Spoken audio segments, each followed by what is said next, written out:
नमस्कार। आज हम मेंस्ट्रुअल इरेगुलरिटीज़ के बारे में बात करेंगे। मेंस्ट्रुअल इरेगुलरिटीज़ का मतलब है कि महीना टाइम से नहीं आना, समय से नहीं आना, या कई बार महीने में 2 बार आ जाना, या महीना चढ़ के आना, तो इसको हम बोलते हैं मेंस्ट्रुअल इरेगुलरिटीज़। तो क्या होता है, नॉर्मल महीना क्या होता है? नॉर्मल महीना जैसे हम 28 दिन का मान के चलते हैं, लेकिन इसका एक स्पैन होता है 21 से 35 दिन तक का। अगर 21 दिन के पहले आ गया या 35 दिन से ऊपर चढ़ के आ रहा है, तो भी हम इसको मेंस्ट्रुअल इरेगुलरिटीज़ का ही इसमें डालेंगे और फिर उसके लिए कंसल्टेशन लेंगे, ट्रीटमेंट लेंगे। इसके कई कॉजेज़ होते हैं।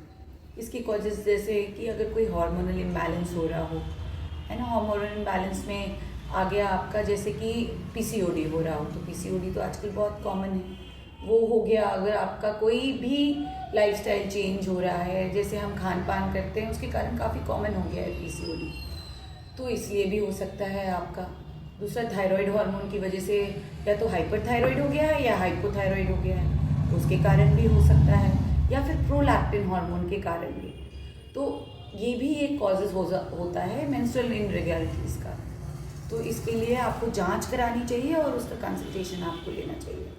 फिर एक होता है आपका मीनोपॉज या मेनार्की। मीनोपॉज का मतलब होता है जब आपका महीना बंद होना हो, लेकिन मीनोपॉज के पहले जो पेरीमीनोपॉजल वाला एज होता है हमारा, उसमें कई बार महीना तंग करके बंद होता है, या तो जल्दी जल्दी आके बंद होगा या देर से चढ़ के होगा। तो इसमें आपको कई बार इसके लिए टेस्ट कराना पड़ेगा या दिखाना पड़ेगा कोई और दिक्कत तो नहीं हो रही है। कई बार महीना क्योंकि ऐसे करके बंद होता है आपका, तो उसमें घबराने की ज़रूरत नहीं है। आप अपनी गायनेकोलॉजिस्ट के पास जाएं, उनसे बात करें, तो फिर आप इस चीज़ को समझ सकते हैं और फिर आप ये जान सकते हैं कि अच्छा ठीक है, ये कारण है ऐसा होने का। दूसरा, सेम चीज़ मेनार्के में आती है कि कई बार लड़कियों में जब महीना शुरू होता है तो हम घबरा जाते हैं कि शुरू होता है तो इसका मतलब ठीक से नहीं आ रहा है, क्या दिक्कत हो गई कुछ।